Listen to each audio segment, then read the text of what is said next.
Okay, yeah, that was Mr. Wire, so I need to go over there. All right, cool. We're going over there.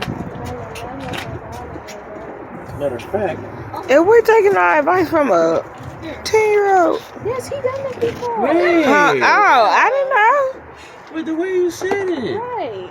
The disrespect. You got that right, because I never seen no kid that just be lighting off fireworks like that. He kept me up from doing some dumb shit already because I was going to light the shit over there. He was like, you shouldn't light it right here. You should light it in the open space.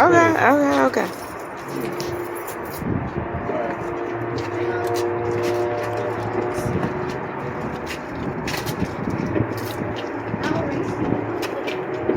We got a bucket of water over there.